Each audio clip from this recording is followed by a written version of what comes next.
Hello everyone, welcome to my channel Forid lecture. এতিয়া আমি 10 শ্ৰেণীৰ গণিত বিষয়ৰ অনুশীলনী 7.2 7 নম্বৰ প্ৰশ্নটো চাম আৰু প্ৰশ্নটো আছে এনেকুৱা ধৰণৰ যে এটা বৃত্তৰ এডাল ব্যাস AB এ বিন্দুটোৰ স্থানাংক নিৰ্ণয় কৰা যেতিয়া বৃত্তটোৰ কেন্দ্ৰ 2 - 3 আৰু বি বিন্দুৰ স্থানাংক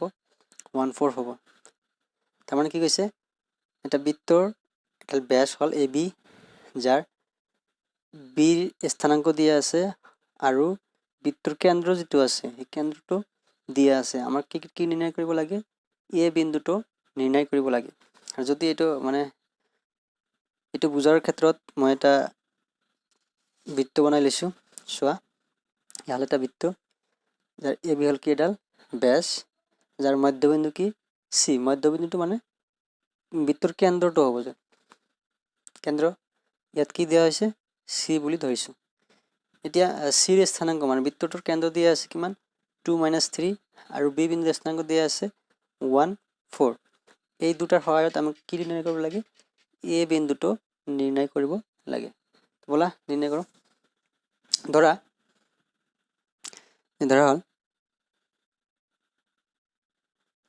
ধৰা হল এ বিন্দুৰ স্থানাংক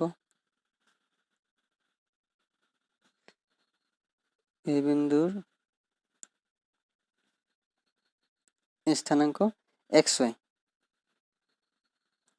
এই বিন্দুৰ স্থানাংক ধৰিলাম কি xy আৰু b কিমান দি আছে আৰু b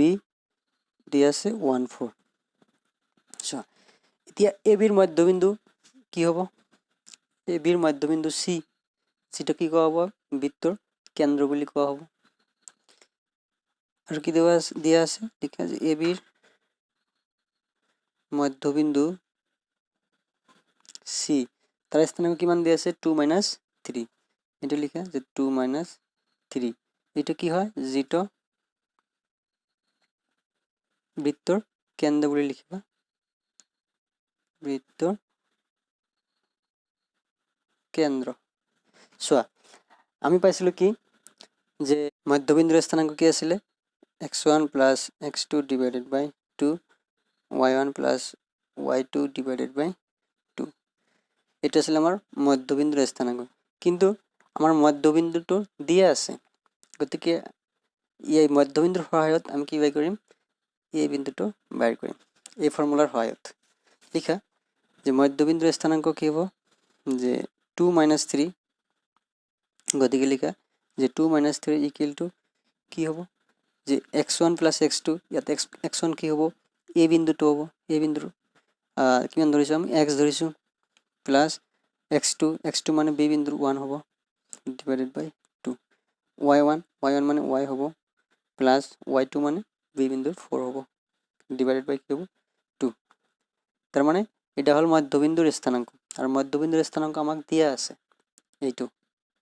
গতিকে ইয়াৰ সহায়ত আমি বাইৰ কৰিম সোৱা যেটো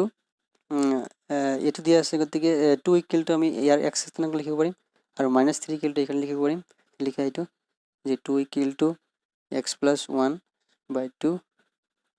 আৰু -3 = কি লিখিব পাৰিম যে y + 4 / 2 এটো সমাধান কৰিলে কিমান হ'ব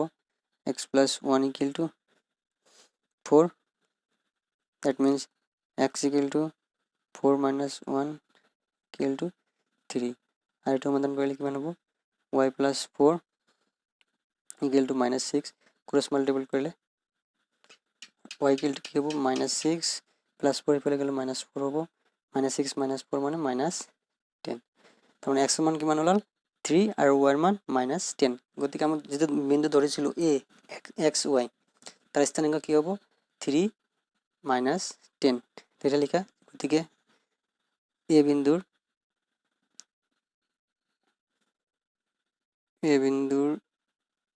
স্থানাঙ্ক হ'ব কিমান 3 - 10 ইমানেই